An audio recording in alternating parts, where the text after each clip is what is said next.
चलिए बच्चों, स्वागत है अब आपका। अब हम बात करते हैं एक्सरसाइज 6.2 ऑफ क्लास 10 की सिमिलैरिटी ऑफ ट्राइंगल्स। ठीक है, हम अपनी स्टोरी कंटिन्यू रखेंगे जो हमने लास्ट वीडियो में की थी। लास्ट वीडियो में हमने बात की थी, there is a math student जिसका नाम आलोक है और his teacher is asking few questions from him and Alok is answering all the questions which are being asked by the teachers. ठीक है, not the teachers, only by the teacher. Okay, so now अब बात हो रही है कि similarity of triangles की। तो लास्ट टाइम बात हुई थी जो what he said कि सारे सर्कल्स सिमिलर होते हैं, सारी रेगुलर फिगर्स सिमिलर होती हैं। ठीक है, और हमने ये भी किया था कि two triangles are similar if their corresponding angles are equal and अगर एंगल्स वगैरह नहीं है हमें पता तो their corresponding sides are in the same ratio और इन द सेम प्रोपोर्शन। ठीक है, तो अब now Alok is going ahead again and talking to his teacher. With his conversation he says कि सर थेल्स थे एक मैथमेटिशियन। ठीक है, मैं नाम लिख देता हूं उनका, थेल्स एक मैथमेटिशियन थे जिन्होंने ये कॉन्सेप्ट निकाला था। एक्चुअल में ये जो प्रोपोर्शनैलिटी का कॉन्सेप्ट है, अगर एंगल नहीं दिए गए हैं तब भी ट्राइंगल सिमिलर हैं या नहीं सिमिलर हैं, ये कॉन्सेप्ट एक मैथमेटिशियन थे थेल्स, उन्होंने निकाला था। अच्छा, अब ये कॉन्सेप्ट था क्या और ये कहां से आया है, ये बात हुई। तो बात उठी इक्विलैटरल ट्राइंगल से। इक्विलैटरल ट्राइंगल से बात उठी।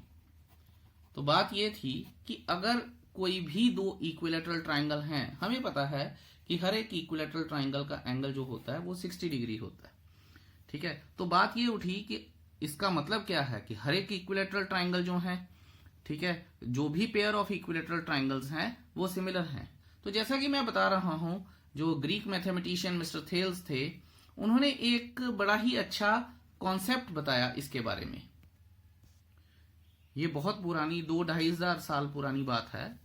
तो उन्होंने ये बोला कि अगर कोई दो इक्विलैटरल ट्राइंगल हैं, लेट्स से ये है और ये है, कोई दो इक्विलैटरल ट्राइंगल हैं। इक्विलैटरल ट्राइंगल मतलब इनका सभी का एंगल 60 डिग्री है, तो इन्हें इक्वी एंगुलर ट्राइंगल्स भी बोलते हैं। ठीक है, तो वो कहते हैं कि इनकी जो साइड्स की रेशो है वो हमेशा सेम होगी। यहीं से ही इस थ्योरम को जन्म दिया गया, या इस कॉन्सेप्ट को जन्म दिया गया, जिसका नाम तब रखा गया था बेसिक प्रोपोर्शनैलिटी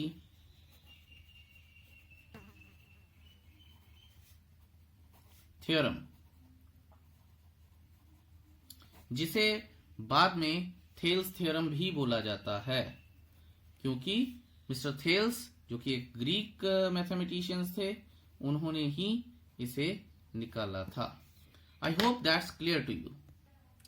तो इसके बाद टीचर ने अपने स्टूडेंट से पूछा, आलोक से, कि अगर हमें इसको लिटरली बताना हो, ये तो अब हमें पता चल गया ना कि उनकी प्रोपोर्शन सेम होते हैं, अगर इसे जो बेसिक प्रोपोर्शनैलिटी थ्योरम है इसे लिटरली बताना हो तो क्या बोला जाएगा। Then the answer was given that if a line is drawn parallel to one side of a triangle to intersect other two sides in distinct points, the other two sides are divided in the same ratio. ठीक है, ये है theorem 6.1 जो कि हमारी book में भी है। So this is the theorem जो मैंने आपके लिए लिखी है। नाउ इसके बाद टीचर टुक ओवर, आलोक को छुट्टी दे दी गई because he had decent amount of knowledge about triangles. इसके बाद टीचर सेड कि यस थैंक यू आलोक, इसके बाद हम इसे प्रूव करेंगे और अपने स्टूडेंट्स को समझाएंगे, 10th क्लास के स्टूडेंट्स को, कि ये बेसिक प्रोपोर्शनैलिटी थ्योरम या थेल्स थ्योरम अप्रूव कैसे होती है।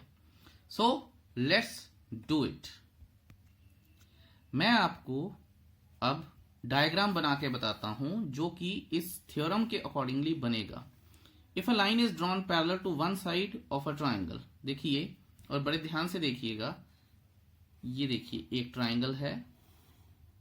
He said if a line is drawn parallel to one side of the triangle, तो इसका मतलब अगर ए बी सी है और पी और क्यू को मैंने पैरेलल कर दिया है बी सी के, and then he said intersect two sides distinct points P और Q पे ये intersect कर रही है AB और AC को, the other two sides are divided in the same ratio।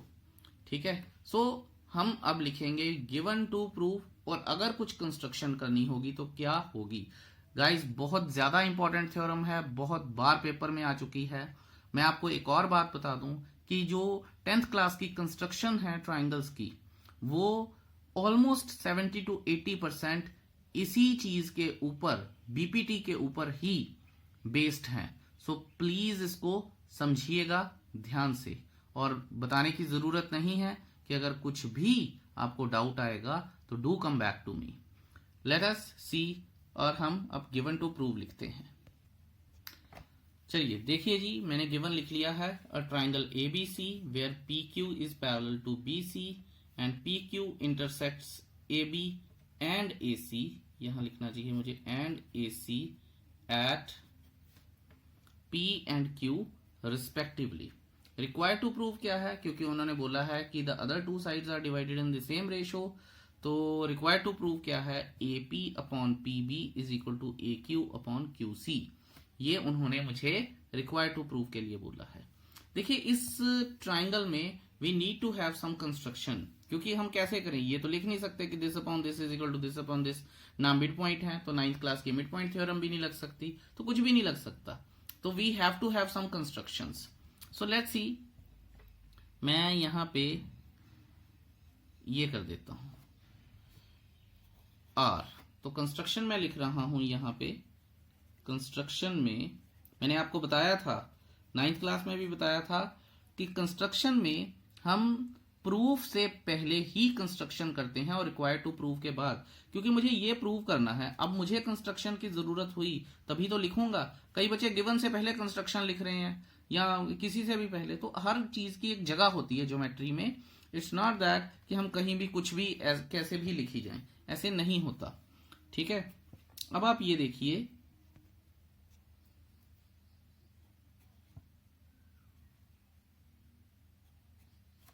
तो मैं यहां लिखूंगा, कंस्ट्रक्शन में मेरे पास आएगा कि draw Q R perpendicular on A B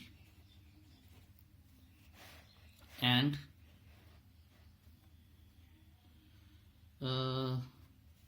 यहां P S perpendicular on A सी।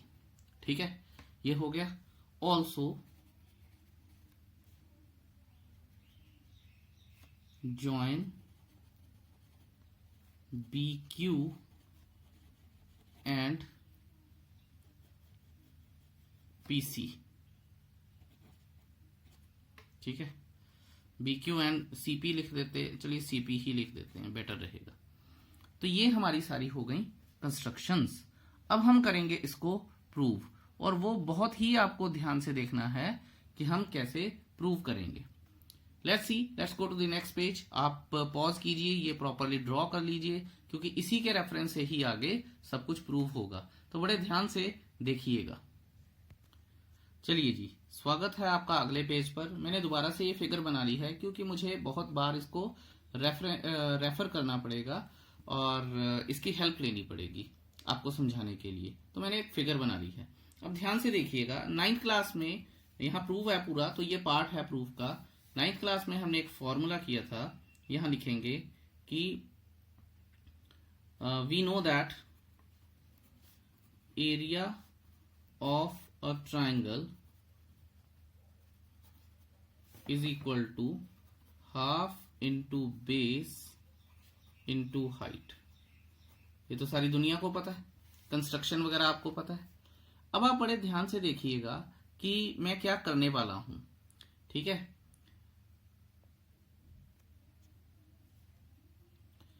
अब मैं यहां पे लिखूंगा और बहुत ध्यान से देखिएगा, एरिया ऑफ ट्राइंगल APQ, ऊपर वाला ट्राइंगल जो कि कॉमन है, ठीक है, एरिया ऑफ ट्राइंगल, देयरफॉर यहां मैं लिखूंगा एरिया ऑफ ट्राइंगल APQ। इसमें बेस कौन सा है, बेस और कॉरस्पॉन्डिंग हाइट हम लेते हैं, तो अगर बेस इसमें मैं AP लूं तो हाइट क्या आ जाएगी, QR आ जाएगी। तो मैं यहां पे लिखूंगा half into AP into QR। I hope that's clear to you, और कोई दिक्कत नहीं होनी चाहिए, ठीक है। ये सिर्फ आपको बताने के लिए है कि AP हाइट है और QR परपेंडिकुलर है, तो half into base into height हो गया। अब आप ये देखिए, ध्यान से सुनिएगा। अब अगर मैं ये ट्राइंगल ले लेता हूं, ट्राइंगल BPQ, और उसमें अगर ये बेस ले लेता हूं तो हाइट तो अभी भी यही है क्योंकि बेस एक्सटेंड हो रहा है, तो ठीक है। Area of triangle BPQ is equal to half into base कितना है BP, और हाइट कितनी है स्टिल QR। यहां पे कुछ लोगों को कंफ्यूजन होती है कि सर ये हाइट कैसे, तो मैं आपको वो थोड़ा सा रफ काम में करके बता देता हूं। लेट्स सी, चलिए आ गए हैं हम अपनी रफ शीट पे, ये समझने के लिए कि वो बेस और हाइट कैसे आते हैं। मान लीजिए मेरे पास एक ऐसे करके ट्राइंगल है, ध्यान से देखिएगा, 9th में आपने किया है तो आपको जल्दी समझ में आ जाएगा। हाइट ये है, देखिए अगर ABC है और ये, इसका मतलब CD is the height, AB is the base, ठीक है। अब आप ये देखिए कि मैं यहां से ये कुछ एक्सटेंड कर रहा हूं, बड़े ध्यान से देखिएगा, ठीक है। अच्छा, अब मैं यहां से ये बनाया और ये बनाया। अब आप मुझे बताइए कि हाइट ऑफ द, और यहां पे मैं E लिख लेता हूं। अब आप मुझे ये बताइए कि एरिया ऑफ ट्राइंगल EFB क्या होगा। EFB का बेस क्या है EB, और हाइट क्या होगी, हाइट इज स्टिल CD। तो कहने का मतलब क्या है कि even if I extend the base, ठीक है, वो कोई फर्क नहीं पड़ता हाइट को। एक और चीज बताता हूं आपको, ठीक है, ध्यान से देखिएगा। ये अगर मान लीजिए मेरे पास ऐसे ट्रायंगल है और हाइट मेरे पास 4 सेंटीमीटर है, A B C और D है, ठीक है। मैं यहां पे मैं एक और ट्रायंगल बनाता हूं,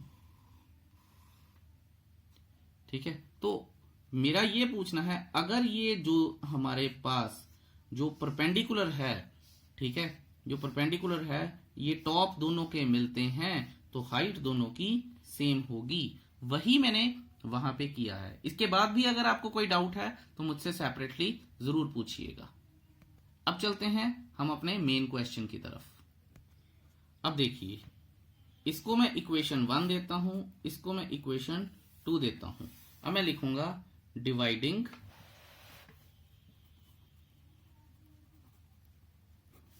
1 by 2, तो area of triangle APQ upon area of triangle BPQ is equal to half into AP into QR upon half into BP into QR।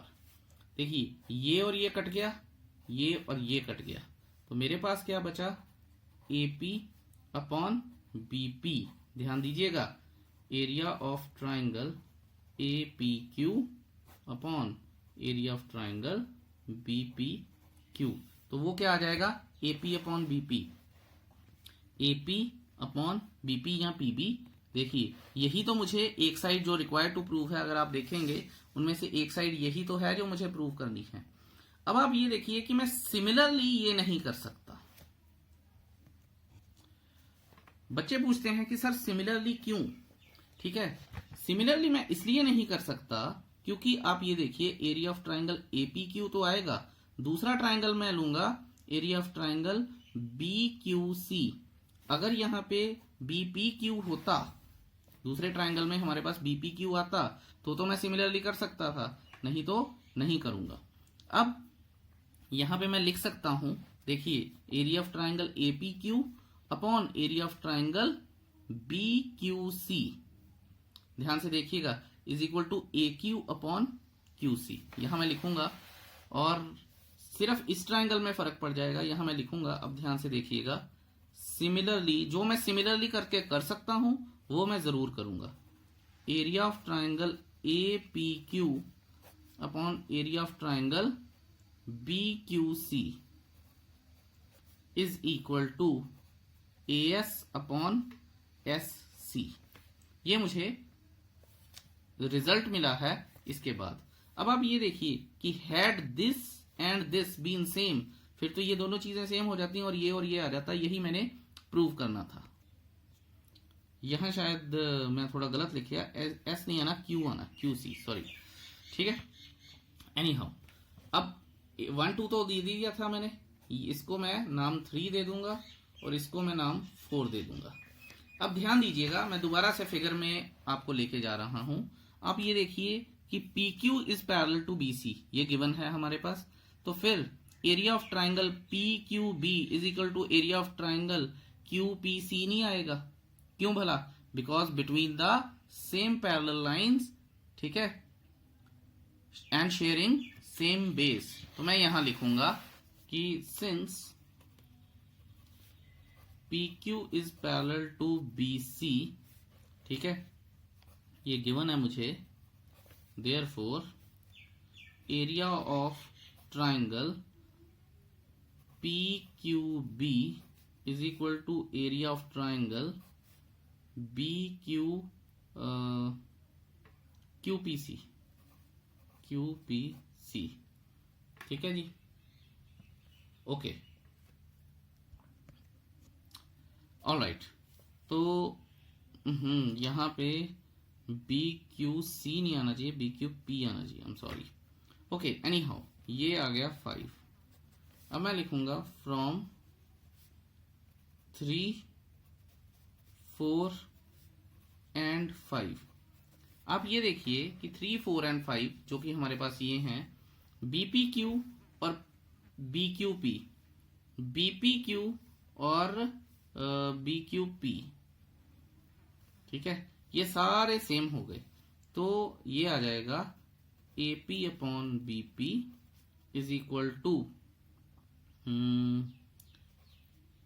AQ upon QC, ये देखिए, ठीक है जी। तो यही तो हमें प्रूव करना था। I hope that's clear to you. अगर फिर भी कोई इशू है, रहता है, तो मुझसे जरूर पूछिएगा। अब इसके ऊपर कुछ हमारे पास रिजल्ट्स आएंगे, ठीक है, वो रिजल्ट्स क्या हैं, कैसे आएंगे, वो मैं आपको अभी बताता हूं, या अभी यही बता देता हूं, बेहतर रहेगा आपके लिए। देखिए, इस थ्योरम के ऊपर ही कुछ रिजल्ट्स होते हैं जिन्हें हम एड ऑन रिजल्ट्स या कोरोलरी बोल देते हैं, या कुछ भी। जब आप पेपर में करेंगे तो आप उन्हें भी बाय बीपीटी ही प्रूव करेंगे। अभी हमने किया है AP upon PB is equal to AQ upon QC, right. अब कई बार ये रिजल्ट आता है, ध्यान से देखिएगा, इसके ऊपर ही बेस्ड होते हैं। इसको मैं बोलता हूं हमेशा part upon whole, part upon whole. तो AP upon AB is equal to AQ upon AC, ये भी एक रिजल्ट होता है। तो अब हम प्रूव करते हैं AP upon AB is equal to AQ upon AC। बड़े ध्यान से देखिएगा कि हमारे पास जो रिजल्ट आया है, अगर मान लीजिए वो आपको ये प्रूव करने के लिए बोल देते हैं, तो हमारे पास ये रिजल्ट आया है, ठीक है, और मुझे बेस में क्या लेके आना है, बेस में AB लेके आना है। पॉज करके अब वो रिजल्ट को लिख लीजिए ताकि मैं आपको सॉल्व करके बता सकूं। और ऊपर क्या आना चाहिए, AP आना चाहिए। ध्यान से देखिएगा कि ऊपर क्या आना चाहिए, AP आना चाहिए, और नीचे क्या आना चाहिए, AB आना चाहिए। और हमारे पास रिजल्ट क्या आया है, बीपीटी से क्या रिजल्ट आया है, AP upon BP is equal to AQ upon QC by BPT। ये हम अभी प्रूव करके आए हैं, ठीक है। अब आप ये देखिए कि याद रखेंगे कि AP मुझे ऊपर लेके आना है। जब भी आपको ऊपर लेके आना हो जो भी चीज, उसे एक बार रेसिप्रोकल कीजिए। टेकिंग, ध्यान से देखिएगा, रेसिप्रोकल, ठीक है। तो BP upon AP is equal to QC upon AQ, ठीक है। ओके, अब मैं करूंगा एडिंग 1 टू बोथ साइड्स। अगर मैं 1 करूंगा तो आप ये देखिए कि बीपी अपॉन एपी प्लस 1, आप इधर लिखिए कोई फर्क नहीं पड़ेगा, is equal to QC upon A Q plus 1। LCM ले रहा हूं मैं, AP BP plus AP is equal to A Q upon QC plus A Q, ठीक है। तो ये आ जाएगा मेरे पास अब क्या, A B upon A P is equal to A C upon A Q, ठीक है। मैं आपको बता भी देता हूं, एपी प्लस बीपी है, तो ये देखिए ये फिगर थी हमारी, एपी प्लस बीपी क्या बना, ए बी मैंने लिखा है, ए क्यू प्लस क्यू सी क्या बना, ए सी मैंने लिखा है, ये देखिए, ठीक है। So I hope that's totally clear to you. अब इसमें कोई परेशानी और होनी नहीं चाहिए। अब इसको दोबारा से रेसिप्रोकल कर देंगे तो क्या आएगा, A P upon A B is equal to A Q upon A C, hence proved. और ये भी क्या है, ये भी बीपीटी का ही पार्ट है। I hope you understood what I am trying to say. इसके बाद एक और रूल आता है, अभी हमने किया था कि अपर पार्ट अपॉन होल, ठीक है, is equal to upper part upon whole. अब हम करेंगे लोअर पार्ट अपॉन होल, जो कि है BP upon A B is equal to Q C upon A C. तो लोअर पार्ट अपॉन होल, ठीक है, upon is equal to lower part upon whole. और इसको समझने के बाद आपके पास कोई भी क्वेश्चन आएगा बड़ी आसानी से कर पाएंगे।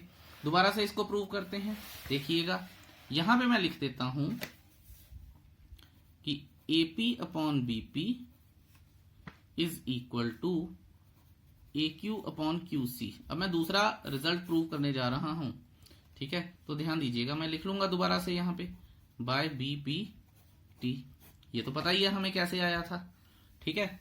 अब मैं इस पे लिखूंगा और आपको समझनी है ये बात, मुझे लेके क्या आना था, बीपी ऊपर लेके अपना बीपी ऊपर लेके आना था। मैं लिख देता हूं कि मुझे प्रूव करना है BP upon A B is equal to Q C upon A C. तो मैंने आपको बताया था कि जो ऊपर लेके आना हो वो नीचे होना चाहिए, तो इसमें है।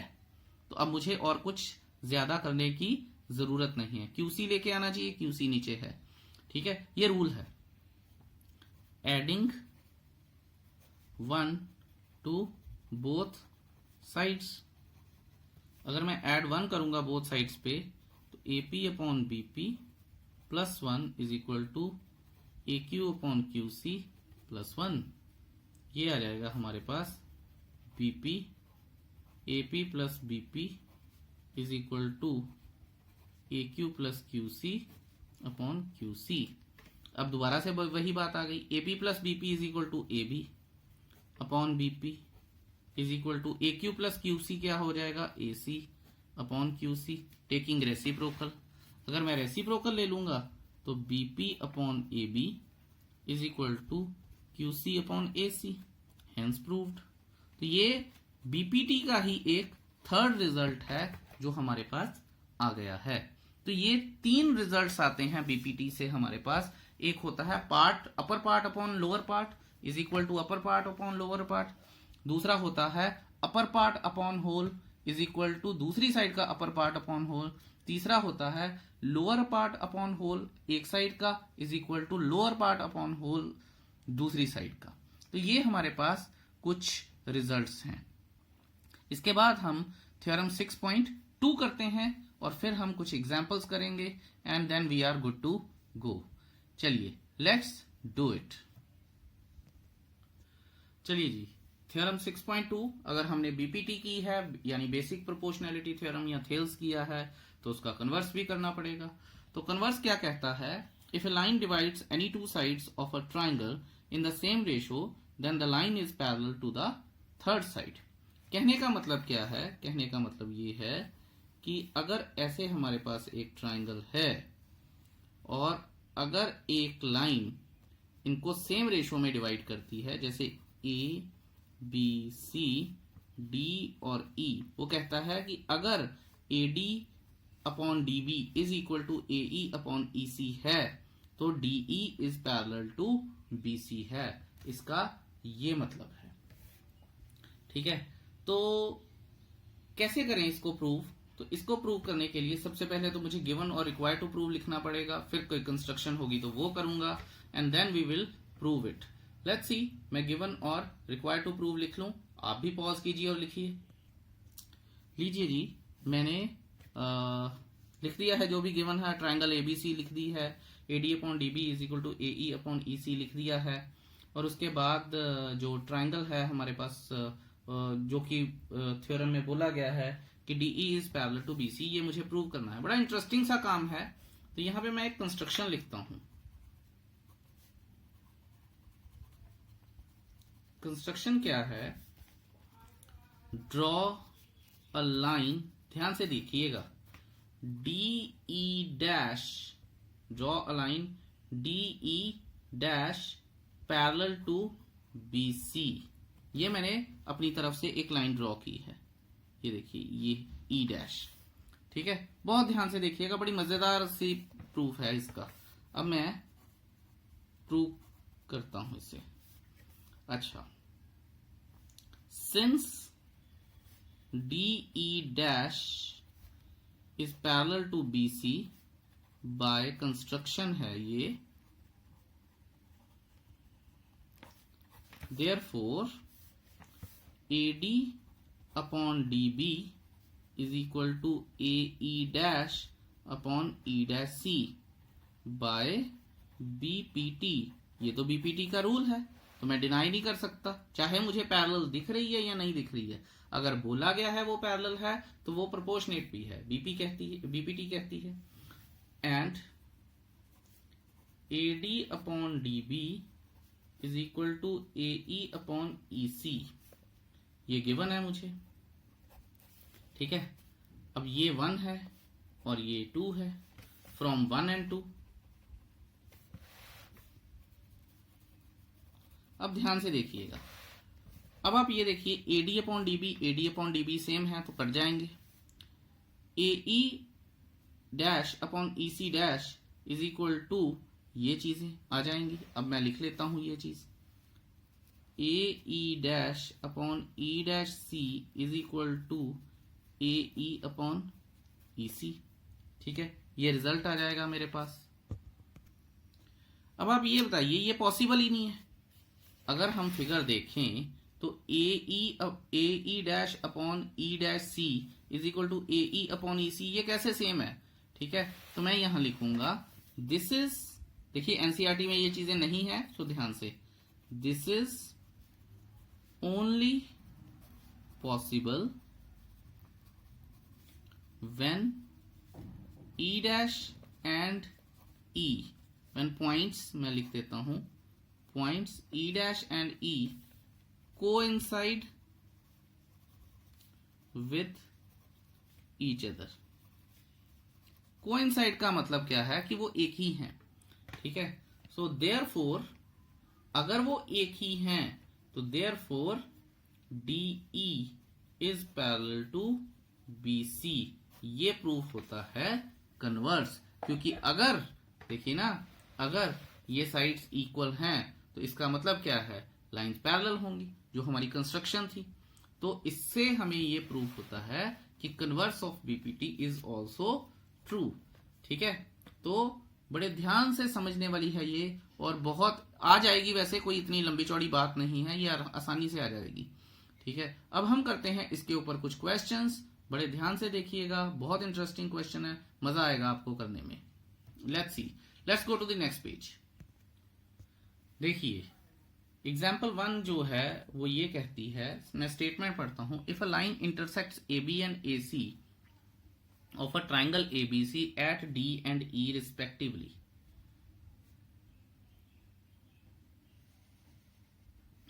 D और E पे ये लाइन इंटरसेक्ट करती है, ठीक है जी, और पैरेलल है BC के, तो गिवन भी साथ साथ में ही लिख लेते हैं। वैसे तो आप लिख लेंगे कि DE is parallel to BC, और आप ये भी लिख लीजिएगा कि और क्या गिवन है, ट्राइंगल ABC गिवन है, DE is parallel to BC given है, और DE यहां मैं लिख देता हूं एक बार, DE intersects AB and AC at D and E respectively। समझ आया आपको? ठीक है, सो सिंपल है। अब आप ये देखिए, रिक्वायर्ड टू प्रूव में क्या है। रिक्वायर्ड टू प्रूव में है AD upon AB is equal to AE upon AC।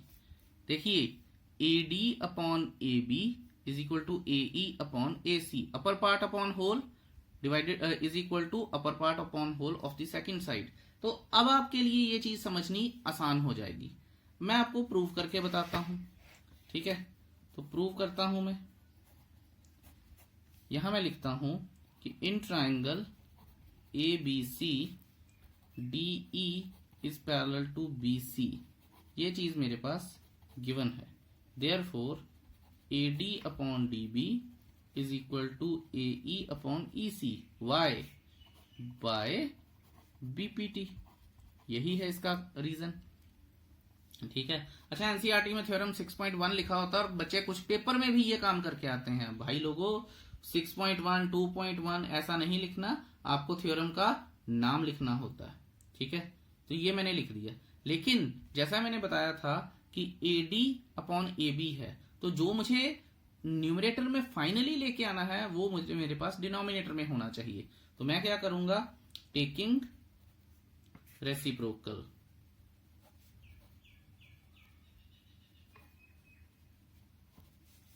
तो ये आ जाएगा DB upon AD is equal to EC upon AE, ठीक है। अब मैं लिखूंगा adding 1 to both sides, DB upon AD plus 1 is equal to EC upon AE plus 1। LCM लिया जाएगा, AD DB plus AD is equal to AE EC plus AE। ये बन जाएगा मेरे पास AB upon AD is equal to, ये बन जाएगा AC upon AE। Once again taking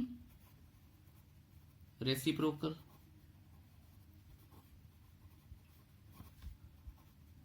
AD upon AB is equal to AE upon AC। यही तो प्रूव करना था हमें, कि नहीं? ठीक है, so it was so easy. Once you understand everything, things really become easy for you, ठीक है। कोई मुश्किल कभी भी नहीं आती अगर आप चीजों को ध्यान से और ढंग से समझेंगे तो। अब हम करते हैं example number 2। Let's move to the next page. Okay जी, आ गए हैं हम अपनी एग्जाम्पल नंबर 2 में। उन्होंने हमारे पास ये जो बोला है कि ABCD इज अ ट्रेपीजियम, जो कि हमने यहां पे बना लिया है। उसके बाद वो कहता है कि AB is parallel to DC, ये गिवन है, ठीक है। तो ट्रेपीजियम में E and F are the points, non parallel sides के हैं, ठीक है, और such that EF is parallel to AB, ये भी मुझे गिवन है। तो मैं यहां लिख दूंगा EF is parallel to AB। ध्यान दीजिएगा। अच्छा, एक बात बच्चे कई बार मुझसे बड़ा कॉमन पूछते हैं कि सर गिवन टू प्रूव तो हमें लिखना ही नहीं आता। तो मैं हमेशा बच्चों को बोलता हूं कि आप एक एक लाइन में जो भी आपके पास गिवन है वो लिख दीजिए। जैसे पहली लाइन में ABCD is a trapezium, AB is parallel to DC, फिर लिख दीजिए EF जो लाइन इंटरसेक्ट करती है AD और BC को at E and F respectively, वो लिख दिया। उसके बाद EF is parallel to AB, जो भी गिवन है, उसके बाद रिक्वायर्ड टू प्रूव है, यही करना है। अब मैं कंस्ट्रक्शन करता हूं, देखिएगा, मैं आपको पहले बता दूं NCERT में उन्होंने AC से की है, वो आप देख सकते हैं, बहुत आसान है, लेकिन मैं उल्टी कंस्ट्रक्शन करूंगा ताकि आपके पास दो मेथड हो जाएं इसको समझने के। तो कंस्ट्रक्शन तो करनी पड़ेगी। अब बच्चे पूछते हैं सर क्यों, और हमें पता कैसे चलेगा, वो मैं आपको बता देता हूं। AE upon ED is equal to BF upon FC, ऐसा तो कोई हमने रूल ही नहीं किया, पहली बात। दूसरी बात, आप ये बात याद रखिएगा कि जितने भी हमारे पास क्वाड्रिलेटरल्स या कुछ भी होता है, उनके रेस्क्यू के लिए हमेशा ट्राइंगल ही आता है, ठीक है। तो मैं कंस्ट्रक्शन करता हूं, joining DB which intersects EF at O, तो मैं ये कंस्ट्रक्शन कर दूंगा। कंस्ट्रक्शन क्या है, joining DB which intersects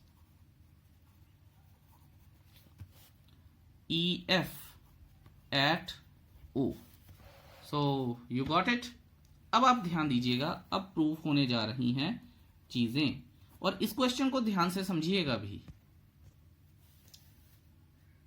since AB is parallel to DC and EF is parallel to AB, ये तो गिवन है। Therefore EF is parallel to DC। 9th class में हमने थ्योरम की है, lines parallel to the same line are parallel to each other. तो EF is parallel to DC, जो कि ये है। पहले मुझे ये और ये पैरेलल दी थी, अब मैंने ये और ये पैरेलल कर दी हैं, क्योंकि ये और ये पैरेलल गिवन थी, ठीक है। कोई दिक्कत होनी नहीं चाहिए आपको, ओके। अब आप ये देखिए कि EF और DC पैरेलल आ गए हैं।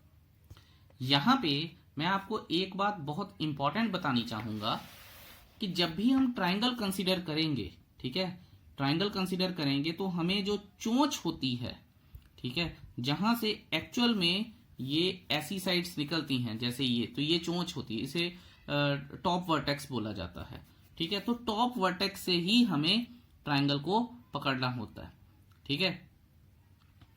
अच्छा, अब कई बच्चे बोलते हैं कि सर ये टॉप वर्टेक्स क्यों नहीं हो सकता, या ये टॉप वर्टेक्स क्यों नहीं हो सकता। बच्चों ये देखिए कि यहां पे हमारे पास टॉप वर्टेक्स वो होता है जहां दो लाइंस इसके बाद आ जाएं। अगर ऐसे यहां से मैं टॉप वर्टेक्स को पकड़ता हूं तो इसके ये जो बेस हो जाएगा और इसके पैरेलल जो हमारे पास एक लाइन आ जाएगी। तो ये एक समझने का तरीका है, कोई ऑफिशियल रूल तो है नहीं, जैसा मैं बता चुका हूं। तो ये एक समझने का तरीका है।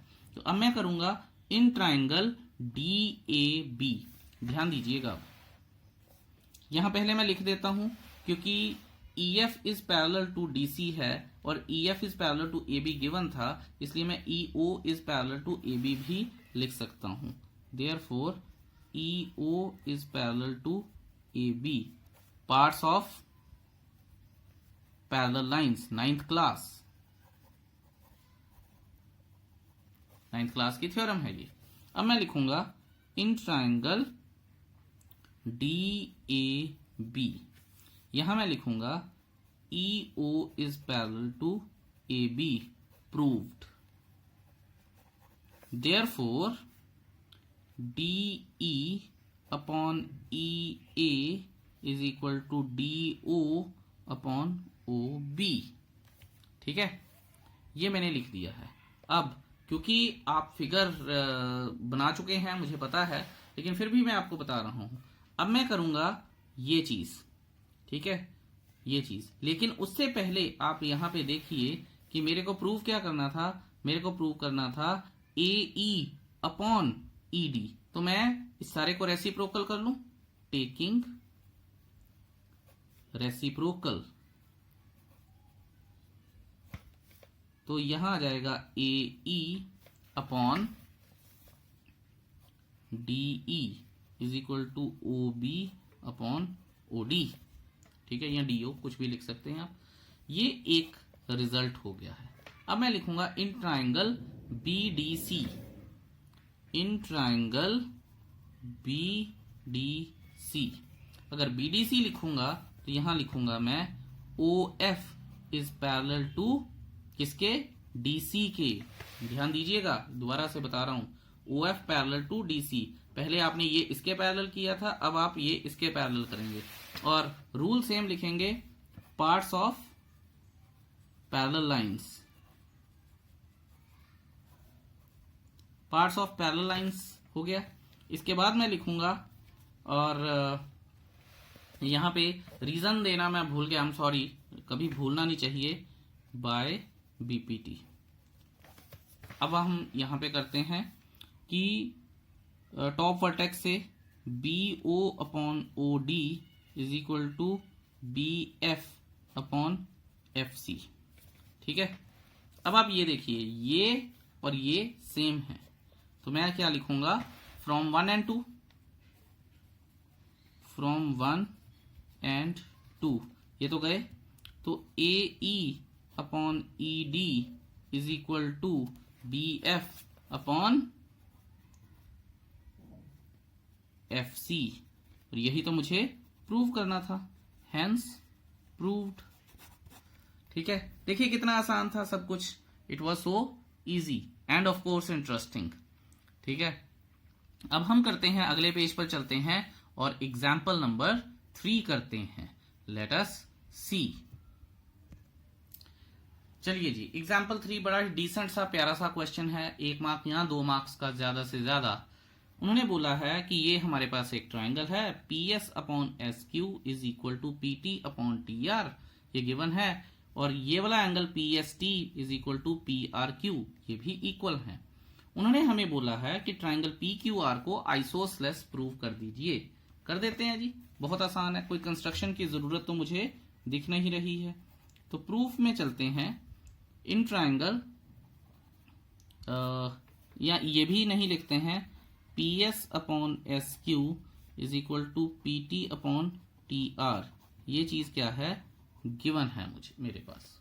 ठीक है, तो अगर ये गिवन है तो मैं यहां पे लिखूंगा, therefore in triangle PQR ST is parallel to QR। आप मन में रीजन जरूर सोचिएगा व्हाइल आई एम स्पीकिंग, और अगर आपको नहीं मिले तो पॉज करके उसको ढूंढिएगा उस रीजन को, पर ये आपके लिए ढूंढना बड़ा जरूरी है। आंसर दीजिएगा। अब मैं आंसर देता हूं, बाय कन्वर्स ऑफ BPT, क्योंकि हमारे पास प्रोपोर्शनैलिटी ऑलरेडी है, अब सिर्फ लाइंस पैरेलल करनी है। BPT क्या था, लाइंस पैरेलल थी और प्रोपोर्शनैलिटी होती है, तो याद रखेंगे हम।